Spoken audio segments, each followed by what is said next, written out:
Bueno, le damos inicio a la charla sobre Jean Piaget junto a mis compañeras Romina Núñez y Brenda Saracho. En primer lugar, vamos a hablar sobre Jean Piaget y cómo comienza su vida. Este psicólogo, nacido en Neuchâtel, Suiza, en el año 86, muere en Ginebra en el año 1980, es decir, a los 84 años. El autor fue psicólogo constructivista. Esto quiere decir que, al decir constructivista, estamos hablando de la teoría según la cual el conocimiento y la personalidad de los individuos están en permanente construcción debido a que responden a un proceso continuo de interacción cotidiana entre los afectos, aspectos cognitivos y los aspectos sociales de su comportamiento. Es importante destacar esto último porque el autor influyó profundamente en nuestra forma de concebir el desarrollo del niño, antes que propusiera su teoría. Se pensaba generalmente que los niños eran organismos pasivos plasmados y moldeados por el ambiente. Jean Piaget sostenía que el comportamiento en la niñez era como el de pequeños científicos, que tratan de interpretar el mundo como se puede ver en la cita textual de Psicología Educacional de Flavia Terigi, que voy a leer a continuación. Ante todo, la pregunta central sería, ¿cómo se pasa de un estado de mayor conocimiento a otro de menor conocimiento, en viceversa? Es decir, si un sujeto en una situación determinada no puede resolver ciertos problemas y después de un cierto tiempo lo logra, la cuestión es establecer los mecanismos responsables de tal cambio entre el no poder hacer, que desde el punto de vista del sujeto es otro poder hacer, y el poder hacer, según indica García y Ferreiro. Para Piaget, los principios de la lógica comienzan a desarrollarse antes que el lenguaje y se generan a través de las acciones sensoriales y motrices del bebé en interacción con el medio.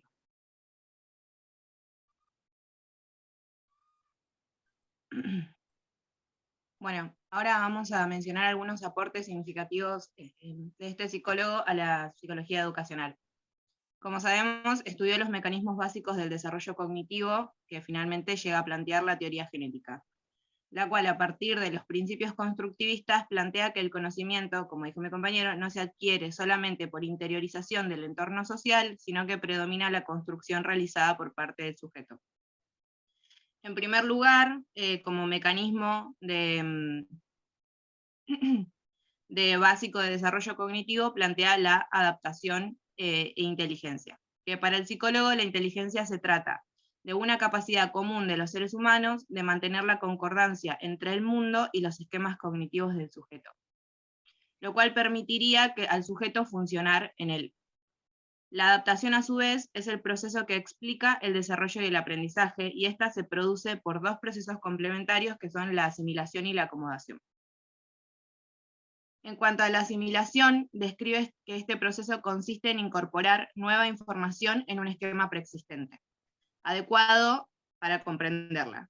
Esto significa que cuando un sujeto se enfrenta a una situación nueva, él tratará de manejarla de acuerdo a los esquemas que ya posee, y que le parezcan apropiados para esa situación.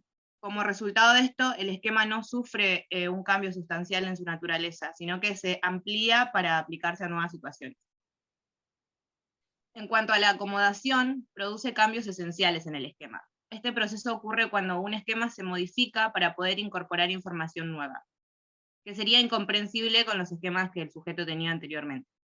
En el caso anterior, podría suceder que el sujeto desarrolle un nuevo esquema, por ejemplo, trayéndolos al campo de la literatura el concepto de fábula, que si no lo poseía de antemano, digamos, para entender el texto, porque el concepto de cuento infantil, que es el que el sujeto comprendía hasta el momento, ya no le sirve para esquematizar lo que sería una fábula. En este caso, la acomodación de su cognición a la situación genera un nuevo esquema. Estos procesos permiten que los esquemas del sujeto se encuentren siempre adaptados al ambiente y permitan el continuo crecimiento. Cuando el sujeto aprende, lo hace modificando activamente sus esquemas, a través de las experiencias o bien transfiriendo esquemas que ya existen a situaciones nuevas. por lo cual la naturaleza del aprendizaje va a depender de lo que el sujeto ya posee. Por otro lado, también existe el mecanismo de equilibración, el impulso para el crecimiento, que es el impulso para el crecimiento, perdón. Y el aprendizaje, según Piaget, no proviene enteramente del medio ambiente como ocurre en el conductismo. Por el contrario, este impulso está dado por la equilibración, que es una tendencia innata con la que vienen los sujetos, sirve para esto, ¿no? Para modificar sus esquemas de forma que le permitan dar coherencia al mundo que percibe. Piaget considera que la modificación y la equilibración de los esquemas de un sujeto se produce como resultado de su continua interacción con el mundo, tanto físico como social. Por esta razón, el autor enfatiza en un tipo de educación en la cual los individuos se involucran en el aprendizaje activo en materias de su interés. El rol de la educación en este caso va a consistir en proveer las oportunidades y los materiales para que los niños puedan aprender activamente y formen sus propias concepciones. En cuanto a la teoría del desarrollo cognitivo, o modelo de estadios del desarrollo intelectual de Piaget, se basa en observaciones hechas por el biólogo y filósofo que basó su teoría en sus observaciones del comportamiento de sus hijos y otros niños. Piaget afirma que el desarrollo cognitivo está en el centro del organismo humano y el lenguaje depende del conocimiento y la comprensión adquiridos a través del desarrollo cognitivo. Este modelo fue publicado por primera vez en 1947 en su libro La psicología de la inteligencia, donde plantea la existencia de 4 etapas cualitativamente distintas del desarrollo cognitivo. Estas 4 etapas corresponden a una etapa sensorio-motriz, que va de los 0 a los 2 años, una etapa preoperacional de los 2 a 7 años, la etapa operacional concreta de los 7 a 12 años, y una etapa llamada de las operaciones formales de los 12 años en adelante. A continuación se van a desarrollar cada una de estas. La etapa sensorio-motriz, que es la primera, durante esta etapa hay una ausencia de función simbólica, por lo tanto el lactante no presenta ni pensamientos ni actividad vinculada a representaciones que permitan evocar las personas o los objetos ausentes. La inteligencia sensomotora existe antes del lenguaje, es por lo tanto una inteligencia práctica. Dada la falta de lenguaje y función simbólica, estas construcciones se basan exclusivamente en percepciones y movimientos. La segunda etapa, la preoperacional, está comprendida entre los 2 y los 7 años y está marcado por la presencia de función simbólica, la representación. Esta capacidad se puede apreciar a través del juego simbólico, la imitación diferida y el lenguaje, que hacen su aparición en esta etapa. Piaget califica el pensamiento preoperacional como intuitivo, ya que el niño se centra más en los estados finales que en las transformaciones que los producen. No es capaz de volver al punto de partida de una operación, compensando las acciones realizadas con otras a la inversa. Se basa entonces, para predecir los resultados de las acciones, en experiencias previas con los estados finales de esas acciones y no en un conocimiento de las transformaciones que median entre dichos estados. La tercera etapa de operaciones concretas, para Piaget, la esencia del pensamiento está en la acción. Esta etapa se caracteriza por la capacidad de resolver problemas concretos, tangibles, en forma lógica. Entiende la reversibilidad, es decir, el niño puede compensar las transformaciones con otras a la inversa, es decir, su pensamiento se torna reversible. No puede representar las transformaciones y no solamente los estados finales de las cosas.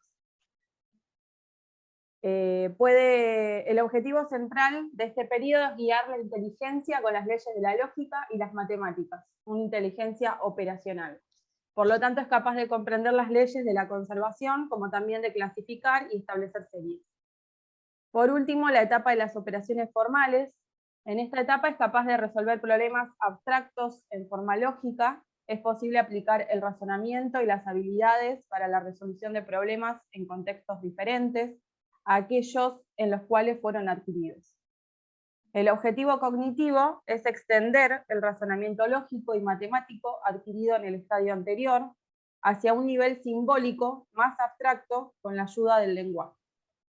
El razonamiento ha de convertirse reflexivo y analítico.